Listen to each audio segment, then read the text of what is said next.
Jirra jirtu kabajamtootaa fi hordoftoota lammii shawtuu nageenya waaqayyoo bakka jirtan hundatti isin haa qaqqabu jecha har'a viidiyoo gashtii takka qabadhe isinii dhiyaadheera. Innis maal yoo jettanii viidiyoo keenyatti akkamittiin akka chaapterii yookiin boqonnaa dabaluu jechuudha. Chaapterii yookiin boqonnaa waan lamaaf nu fayyada. Inni jalqaba fakkeenyaaf viidiyoo sa'aatii 2 yookiin sa'aatii 3 wayii yoo hojjettanii viidiyoon sun immoo kontentii adda addaa yookiin immoo paartii adda addaa yoo qabaate viidiyoo kana maal gochuu dandeessu jechuudha. Boqonnaatiin hiruu ni dandeessu jechuudha. Kanaafuu namni boqonnaa barbaade qofa akka ilaalu gochuu ni dandeessu jechuudha. Inni lammaffaa immoo CEO kan jedhamu jira. Kana jechuun search engine optimization kan jedhamu jira. Kana jechuun viidiyoon keessan akka search godhamee jalqaba irratti isinii bahuuf yookiin immoo paartiin boqonnaa sun qofti namni gaafa search godhu akka bahuuf gochuuf illee ni gargaara jechuudha. Kanaaf jalqaba irratti chapter jechuun maal jechuu akka ta'e isin agarsiisu viidiyoon qabu keessaa viidiyoo kashee kanan bana.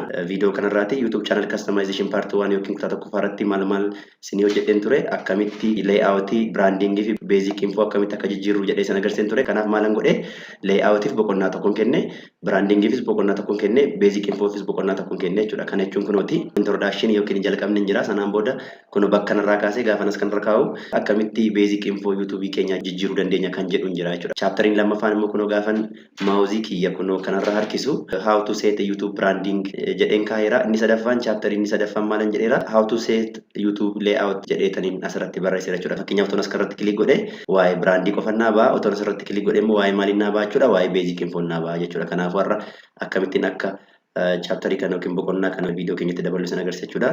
Na hordofaan affeerraa kiyya.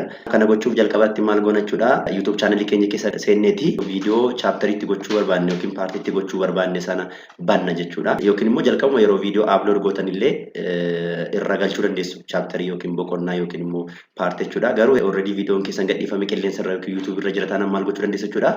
Viidiyoo sana bantaniitti chapterii dabaluu dandeessu jechuudha. Fakkeenyaaf anamani YouTubein qarshii meeqaa fi yoom nuuf kanfaluu eegala kan jettu ishii kanarratti chapterii galchuun barbaade waan ta'eef ishee kanan banadha jechuudha.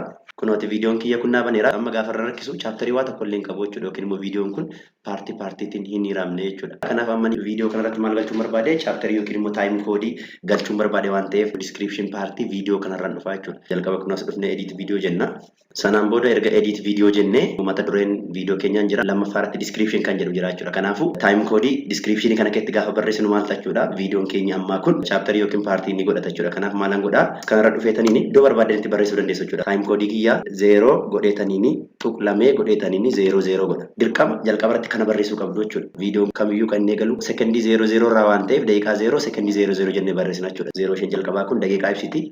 Ishin lammaffaa kun immoo sekondii ibsiti jechuudha. Kanaafuu 0 daqiiqaa fi 00 sekondii irraa eegala jechuudha. Erga kana goone taayitilii kana waan barbaadan barreessuu dandeessu. Fakkeenyaaf ammani jalqaba viidiyoo jedhee barreessuu nan danda'a.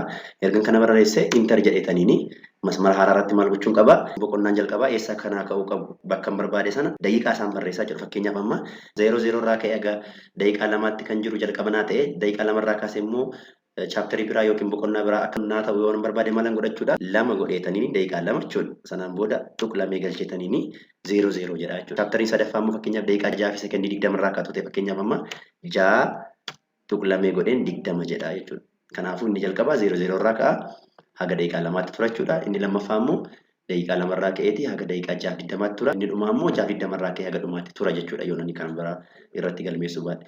Viidiyoo kanaaf chapterii already kan qopheeffadheeru nan qaba waan ta'eef fideen pesti godha asirratti. Kanaaf ishee jalqabaa kana jalqaba jedheen yookiin immoo intro jechuun nan danda'a. Kanaaf isinillee taayitilii barbaadanitti kennuu dandeessu yookiin immoo maqaa barbaadanitti kennuu dandeessu. Akkasumas immoo daqiiqaa kamirraa ka'ee haga meeqaatti akka isinii turu asirratti barreessitu. Sanaan booda maal jechuudha. Chapterii isinii godhata viidiyoon keessan jechuudha. Kanaafuu meeqan qabachuudha walii galattanii boqonnaa 6 yookiin chapterii 6 qabachuudha. Kun isheen jalqabaa jirti. Kunichi isa lammaffaati, kunichi sadaffaati, kun arfaffaadha, kun shanaffaadha.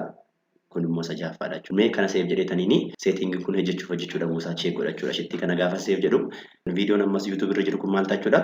Boqonnaa naaf qabaata yookiin immoo paartii naaf qabaata jechuudha. Seef godheen ilaala. Already seef ta'eera. Kanaaf mee viidiyoo kanan baname. Chapterii tokkoffaa yookiin boqonnaa tokkoffaan kunoo ishee kanarraa kaatee kanatti turti. Inni lammaffaan kunoo kanaa ka'eeti kunoo haga kanatti tura. Taayitiliin ishee duukuma baati. Inni sadaffaan kunoo as kanaa ka'eeti haga as kanatti tura.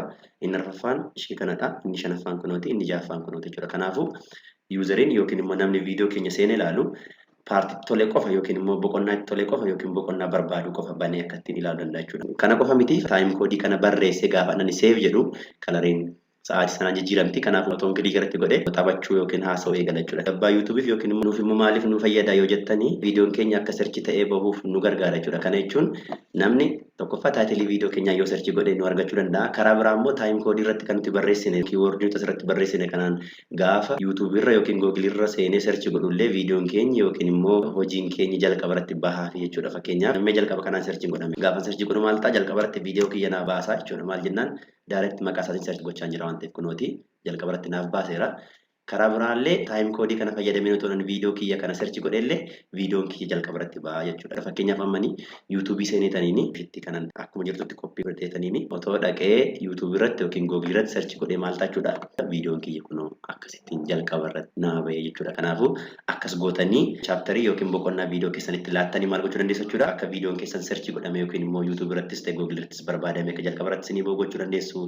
Kana qofallee miti akka namni chaaptarii barbaade yookiin immoo boqonnaa barbaade yookiin paartii barbaade viidiyoo keessan irraa akka isin ilaaluu gochuu dandeessu. Maaliif jennaan namni yoo viidiyoo baay'ee dheeraa hojjettanii nufuu danda'a jalqabaa gadhumatti ilaaluu dhabuu danda'a. Garuu paartii baay'ee yoo qabaate paartii sana keessa paartii tole yookiin immoo paartii isa fayyadu qofa akka namni ilaalu gochuu dandeessu jechuudha. Viidiyoo har'aarraa akka waa barattan shakkii tokkoon qabu. Waan dhaggeeffataniif galatoomaa. Horaa bulaa deebanaa. Yeroo gaarii isiniif haa ta'u.